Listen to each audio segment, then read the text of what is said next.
We are back. David Nemec's old-time baseball history and trivia. David's not here. I am. I'm Ralph Tyko from the Comfortably Zoned Radio Network, and David's co-host is here. His name is Alan Blumkin, and he is the maven of the Comfortably Zoned Radio Network. How are you, Alan? Good to talk to you, sir. Hanging in there. How are you? Thank you for having me on David and your show. I was saying, David is indisposed for this episode, and we will carry on without him because we had this Boston, Milwaukee, Atlanta Braves show planned, and I think we'll try. We'll try to do the man's some justice. The man's name, David Nemec, old-time baseball history and trivia, and you've been his co-host. He's terrific. Tell me about how long you guys go back. David came to the Sabre convention that we had in New York in 1991. And when my friend Steve Nadell, who was running it, told me he got a call from some guy named David Nemec, he says to me, "Do you ever hear of him?" I had his early trivia books from the 70s. There were two of them, and they were the first ones of that type ever to be published. And of course, I had them, and of course I knew who he was. So I told a couple other people who were into trivia that he was coming to this, and we got very excited because we consider him the founder of this. And so he came to the convention, and we struck up an immediate friendship because I knew his work, and when he heard what me and a few of the other people could contribute, we became very, very fast friends. He's a very, very good guy as well. Oh, yeah. It's nice to be associated on this network with folks who are not only mavens, but want to pass the stuff on to future generations. We're all getting up there a little bit. And David was 77, 78, his last birthday, which was December 10th. Yeah, well, I knew that because it showed up on his Facebook page, which he never uses. Right. But it's a nice page. He has it laid out beautifully. So I wished him, call him up to wish him a happy birthday. He said, "How do you find out?" So I told him. Right. On Facebook, right. Yeah. Let's talk a little Braves. What's your earliest recollection? Mine was a baseball card with or a picture with Babe Ruth as a coach. Did he never played with the Braves? He finished with them. In fact, there was a book that came out a number of years ago, which is very funny. So on a clear day, you could see seventh place. And what these writers did is they took the worst team from every decade, starting with the 1899 Cleveland Spiders, who won 20 games and lost 134. And one of the teams in there was the 1935 Boston Braves, who won 38 games. And Babe Ruth was a picture on the cover in a Brave uniform.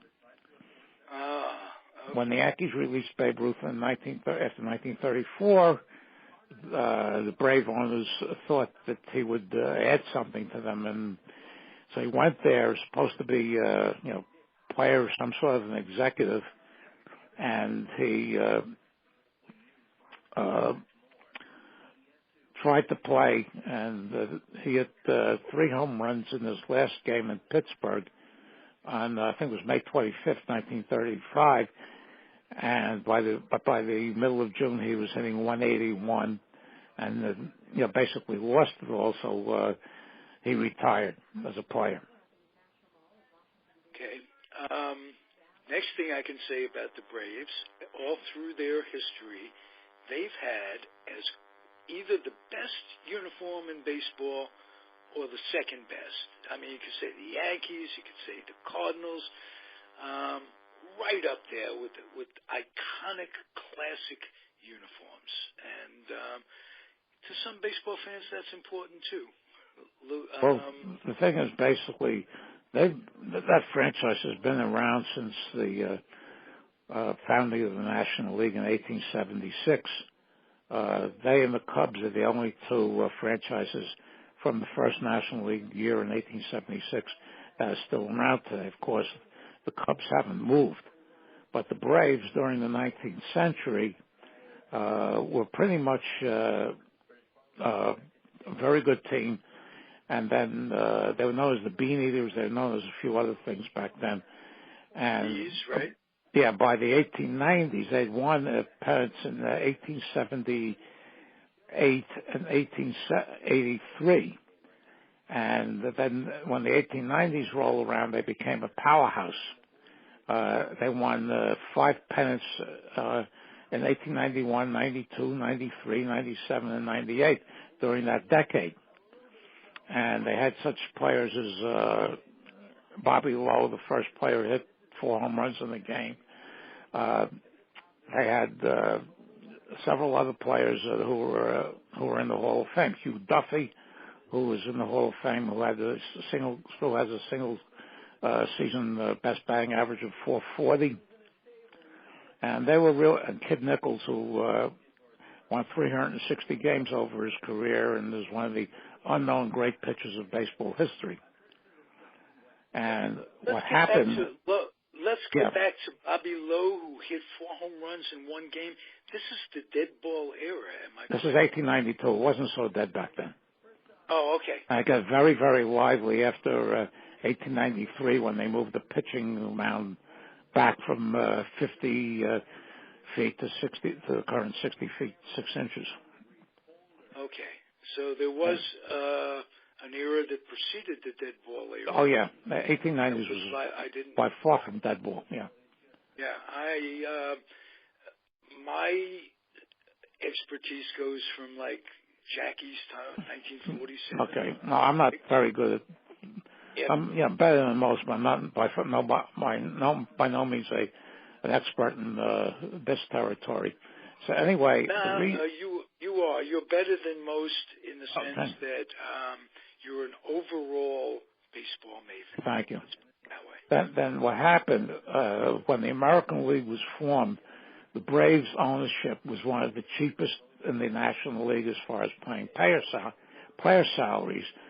The primary owner, a man named Arthur Soden, was instrumental in passing the reserve clause, which bound the player to his current team until the team decided to release him or trade him. And this was set forth in the 1880s, the early 1880s. Soden still controlled the team in 1900, and he lost everybody to the American League. Really? A lot of them went to the Red Sox, but they were left with virtually nothing. And then, from 1909 to 1912, they were the worst team in the major leagues.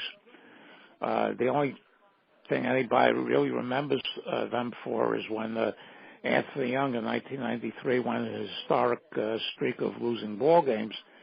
The record holder before him was a pitcher named Cliff Curtis, who had lost 23 games in a row.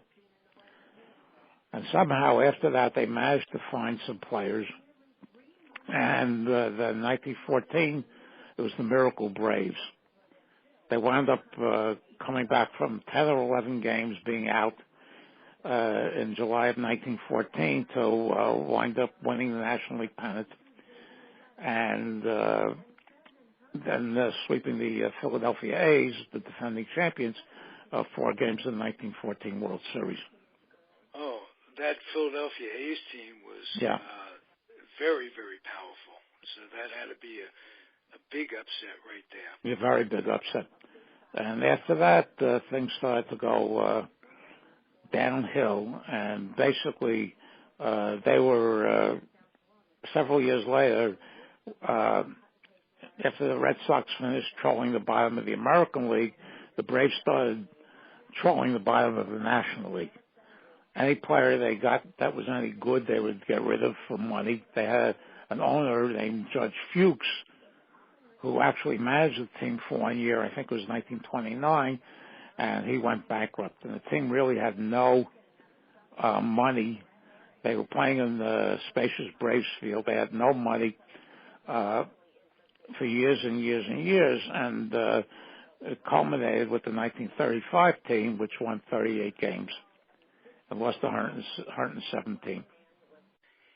I'm sorry, 115. They didn't play one game.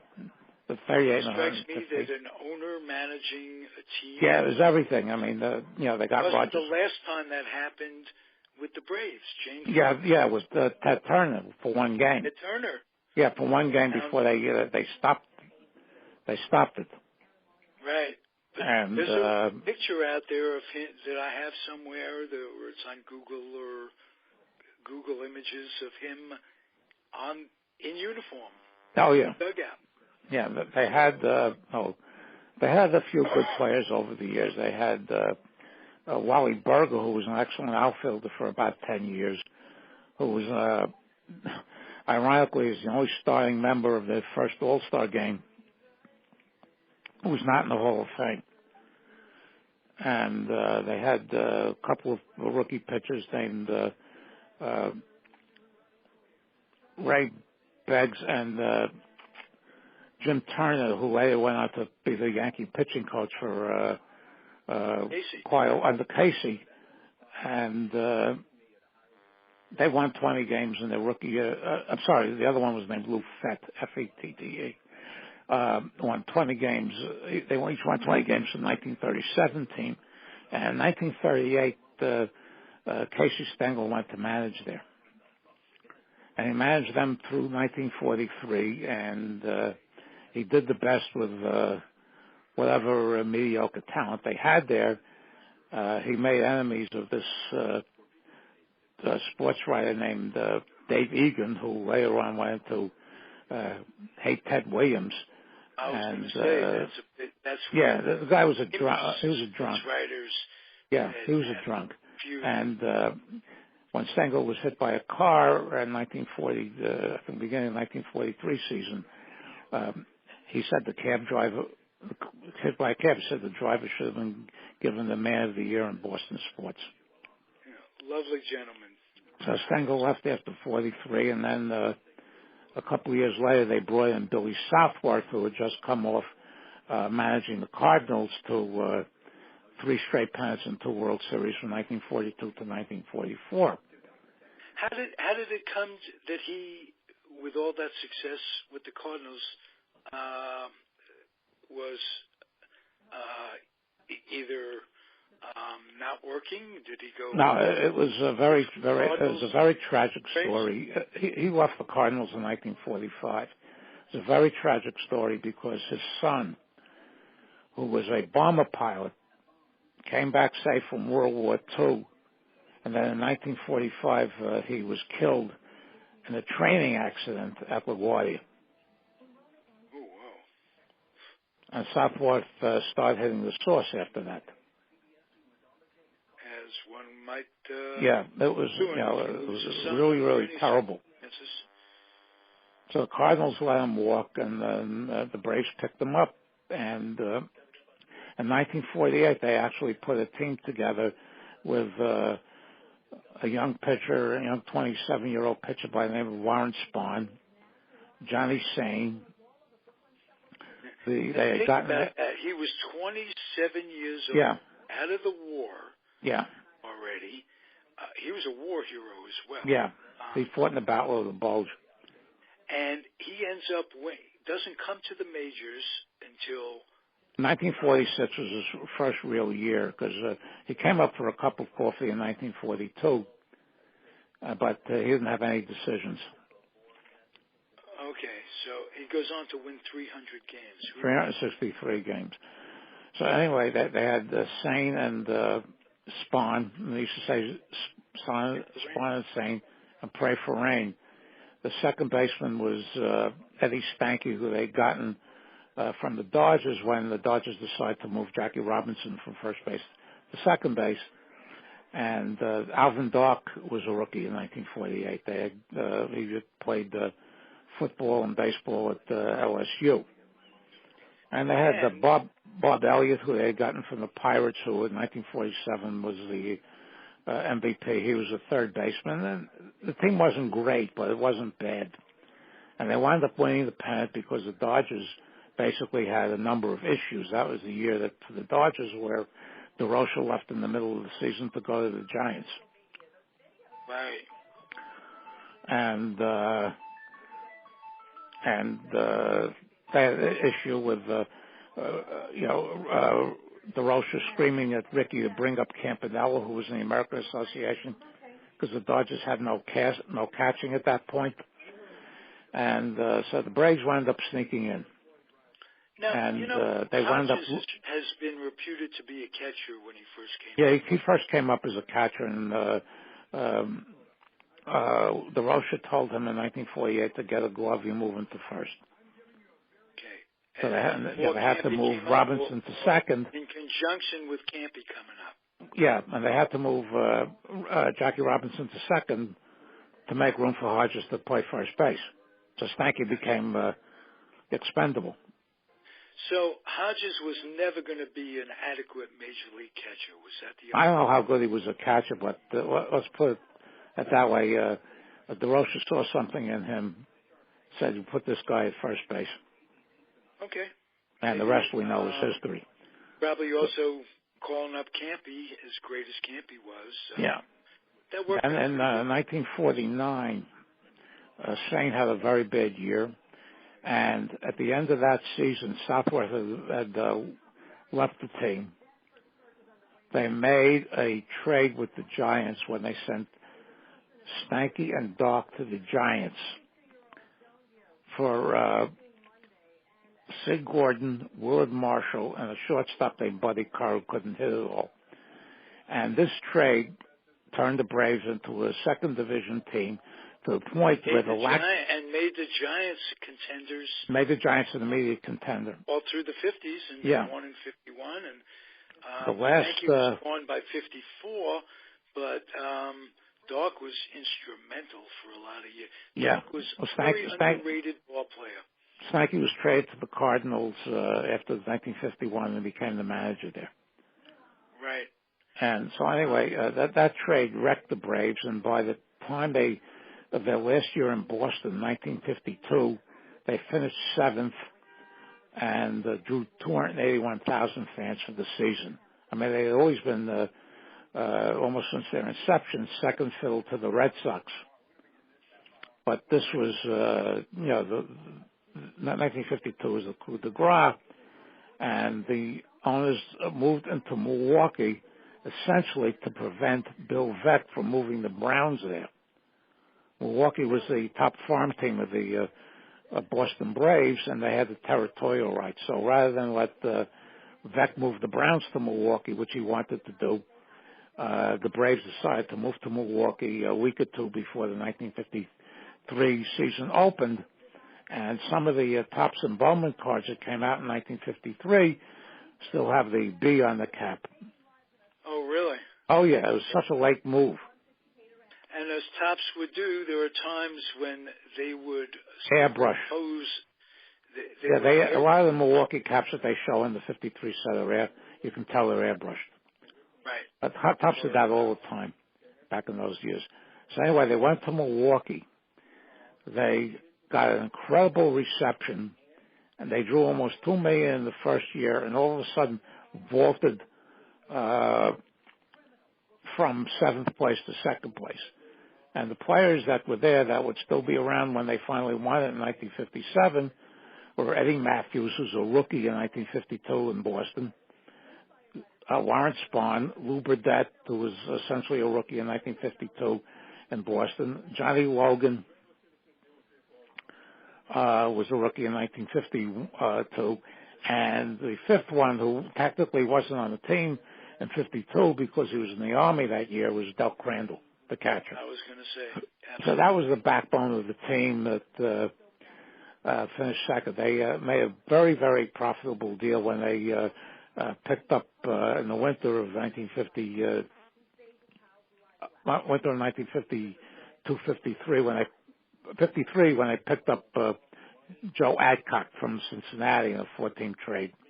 And they moved Adcock, who had been stuck in the outfield in Cincinnati because of Ted Kluszewski. They put him at first base, and he became a very, very essential member of the great Milwaukee Braves team. They had brought up Billy Bruton from the minors, and Andy Pafko he had gotten from the Dodgers when Covington and left to platoon with Pafko. They had a great Pafko was a regular his first couple of years.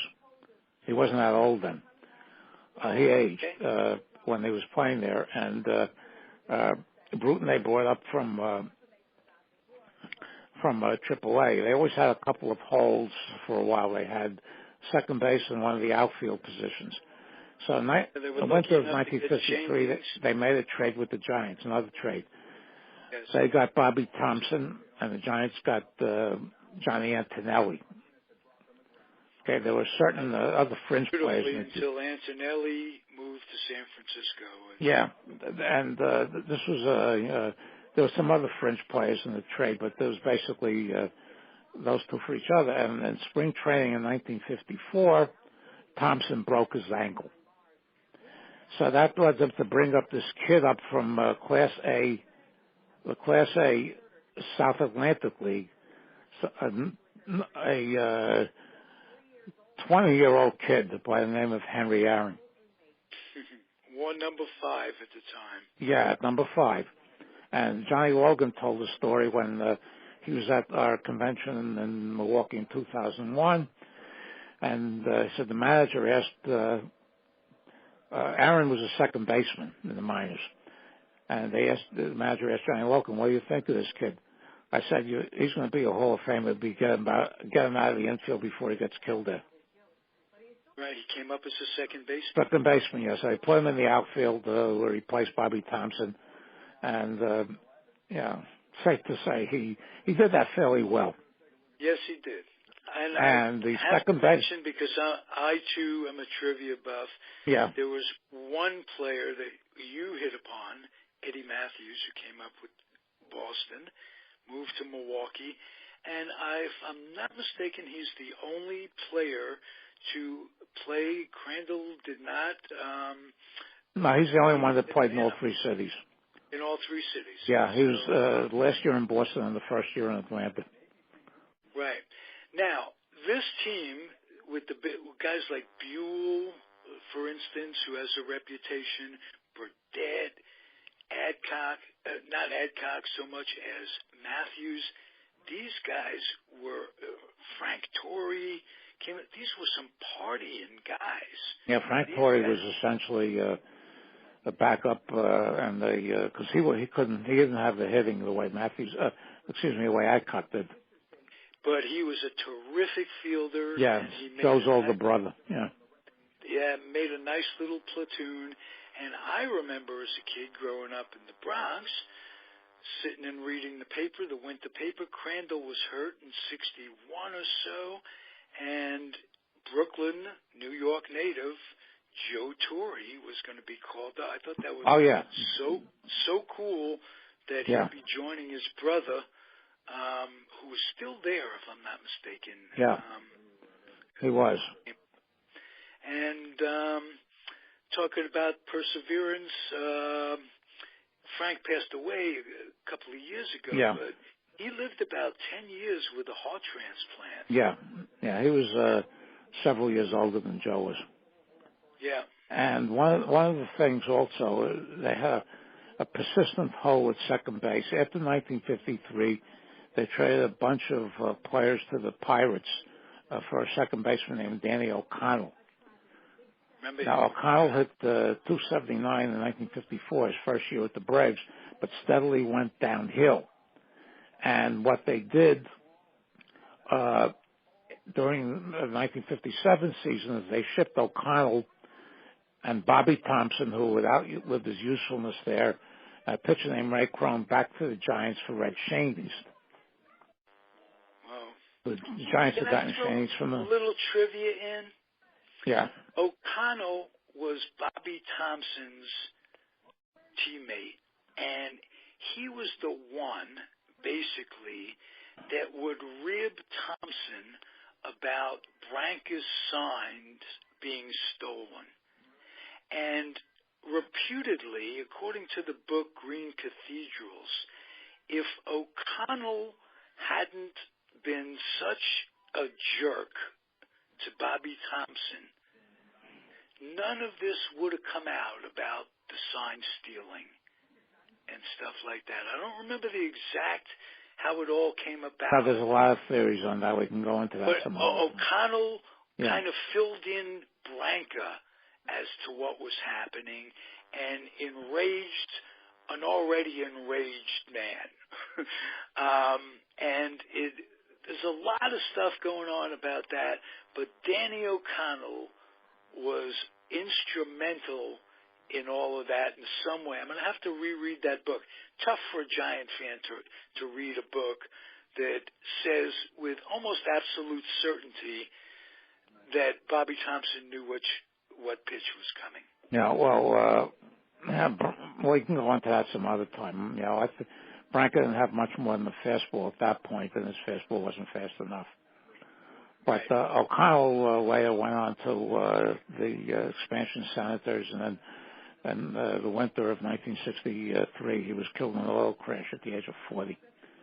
So anyway, they got Red Shane, who the Giants had gotten the year before from the Cardinals, and Shane was a spark plug, and they wound up winning the pennant, and they beat the Yankees in a 7-game series in 1957.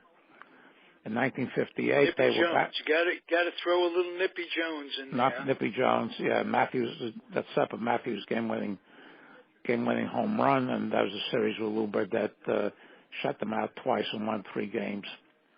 And that series. I think we talked off the air. As a Giant fan, as a kid, I was 10.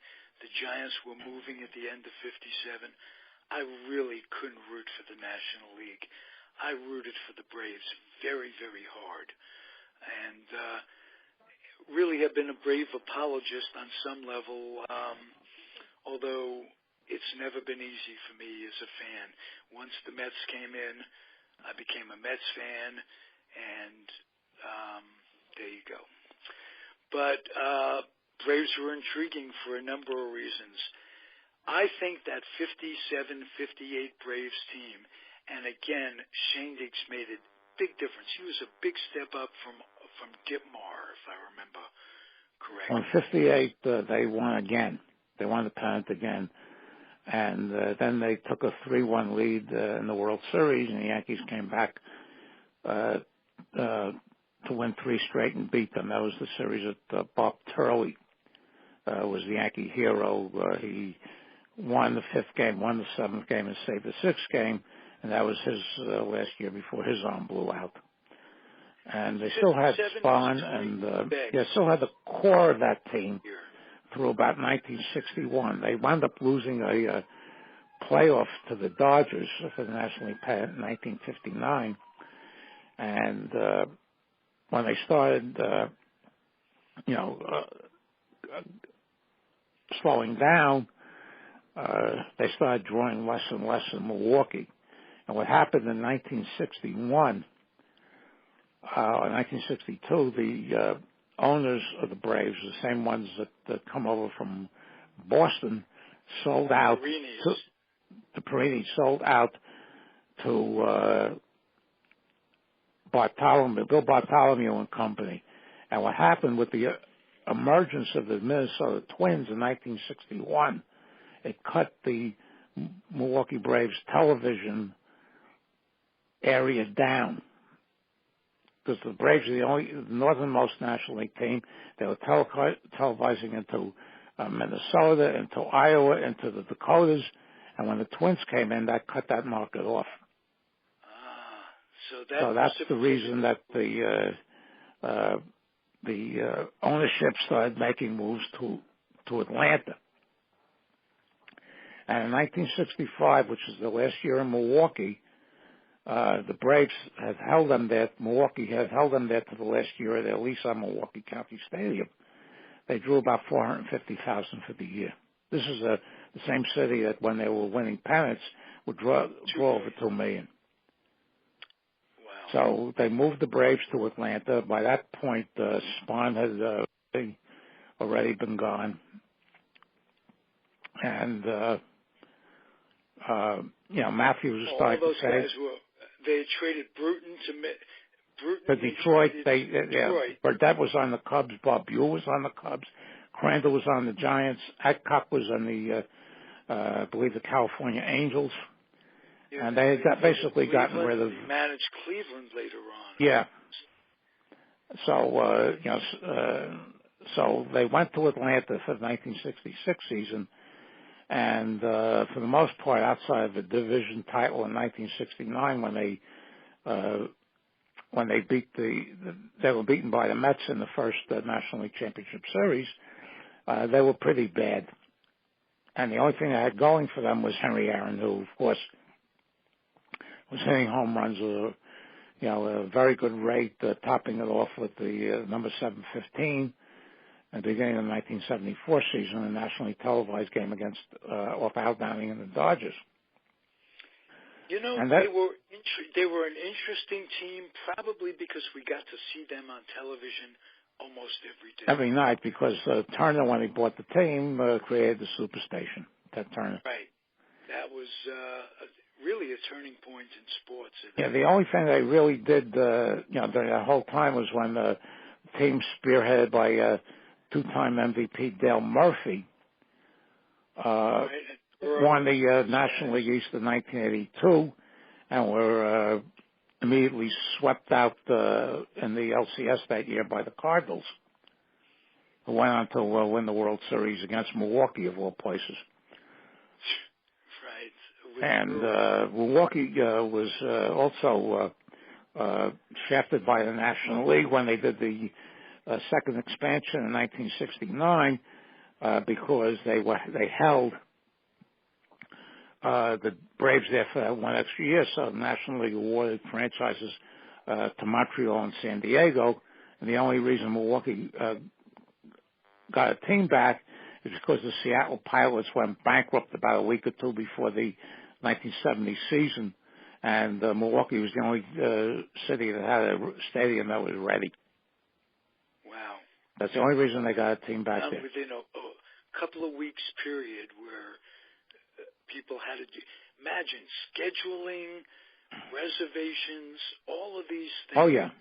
When that had to be a major nightmare and a logistical horror show for baseball at that time.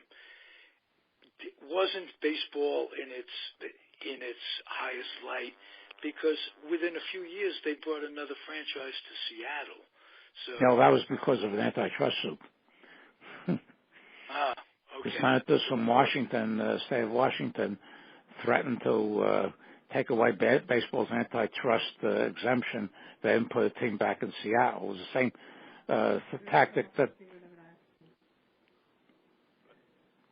same tactic that the senators from Missouri used when the A's left Kansas City to go to Oakland.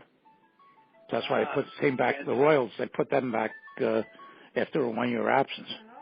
But all you had to do, these politicians had to do, was threaten to revisit the antitrust exemption, and they got their way. That's why the Mariners were created, and that's why they brought in the Blue Jays, because they had to have a companion franchise. And, if the truth be known, if baseball wasn't threatened by Congress to revoke the same antitrust thing, steroids would never have come to light. That's how I would have continued to cover it up. Yeah. So getting back to the Braves, they were pretty horrible most of the rest of the time, and until the 1990s, when they put together a team under the management of Bobby Cox and the general manager John Shortholz, who was just put into the Hall of Fame a couple of months ago, along with Seelig. And the team shot to the top of 91. They got in this rookie pitcher from Detroit named John Smoltz for Doyle Alexander. they had brought up Tommy Glavine. They won in 91 and lost that series to the Twins. They won in 92 and lost that series to the Toronto Blue Jays. In 93, they got this free agent from the Chicago Cubs. One of the great Cub mistakes, that they've made over the years, named Greg Maddux. Oh, okay. Maddux, I'm sorry. Yes. So the team became, a fixture in postseason play, and it was ironic because with all their 14 division titles, they only won one World Series, and that was in 1995. Right. They had Chipper Jones, who came out in 1993, and they had Andrew Jones. They put together a pretty good team, for those runs that they had, and the team is. They had nice infields. They had Blumkin and Blauser and those guys. They had a very, very well balanced team, and they. Pendleton. Terry Pendleton, who was there every year, but the one that they won the World Series. Right. He was on the Marlins that year. ironies in baseball. Yeah. But for most of the time, they just couldn't get past the last obstacle. And my friend Dan Schlossberg published a book this past year covering the teams from 1991 through 2004, called "When the Braves Ruled the Diamond." Right. Very interesting book. He does interview Chipper Jones and Greg Maddux and Tom Glavine and John Smoltz. He was on these airwaves. A very nice gentleman. Yeah. As well. The last three are in the Hall of Fame, and the manager Bobby Cox is in the Hall of Fame, and Chipper Jones, I think, when he becomes eligible for the first time next year, he'll be a first ballot no-brainer. Yes. Well, as Joe DiMaggio should have been. That always makes me laugh. Joe DiMaggio was not a first-timer. There's a whole bunch of them that weren't first-timers. Yeah. A bunch of them didn't get didn't get 100% because you have some idiots out there. Hey, tell me a little bit about Kid Nichols. You mentioned that Kid Nichols won 360 games covering the 1890s. He won more games in the 1890s than any other pitcher, and that includes Cy Young. Whoa, indeed. Yeah, and he went and managed in the minor leagues. I think it was 1903 and 1904. If he would have pitched in the majors those seasons, he would have wound up with 400 wins. But because he's 19th century and because he had a very, very quiet personality. In fact, the first biography on him didn't come out until 2 years ago. And he's another one like Cy Young who was able to adapt to all the rules changes that were put in during those years, especially the moving. Did grandfather spitballs? Is that? Yeah, he wasn't affected by that. He didn't use spitballs. Neither did Cy Young. Okay. They grandfathered when they banned spitballs in 1920. They grandfathered 16 pitchers into that could use it legally until they retired, and the last one was the Hall of Famer Burley Grimes, who last pitched in 1934. Of course, you've had pitchers like Preacher Rowe and Gaylord Perry and Lou Burdette who were accused of using it, quite often. Or at least planted the seeds of doubt. Yes, planted it in their heads that it could be, and I think with some of those, I think with Perry, for instance, a lot of that was planted, a lot of that in their heads, because he was a craftsman at just making it look like he was loading up, and when he was checked, they never got him for anything. So, yeah, that was one of the dumbest deals the Giants ever made, was trading him to Cleveland for Sam McDowell. Sam McDowell, who just had his demons, and he's excised them because he spoke at one of our national conventions a bunch of years ago, and he's now does alcoholic rehab. Right, and he works with bats, which yeah, is but very. Yeah, his playing days, he was a pretty big alky. He admits it. This is nothing new. Right. But he managed somehow to turn himself around, turn his life around. But Gaylord went on to pitch for a dozen more years successfully, and McDowell flared out very quickly. Right. Yeah, and he pitched with a number of teams, and there was an irony. He pitched with his brother. That was pretty Jim cool. Perry, who also won a Cy Young. Gaylord won together in Cleveland as well. Yeah, Gaylord won Cy Youngs for this when he was at San Diego in the National League, and when he was with Cleveland and with Texas in the American League. Yeah, and Gaylord bounced around quite a bit after he left the Giants. 65, I think Jim Perry might have been with the 65 Twins when they won. Yeah, and Jim Perry started with Cleveland and went back there, and he was there and won he won the Cy Young Award in 1970. I think he was still with Minnesota, but he went back to Cleveland, and for a while he and Gaylord were on the same team. Yeah. So Braves. Perry's a pretty good guy. He's a gracious. Gaylord or Jim? Gaylord. I don't know much about Jim.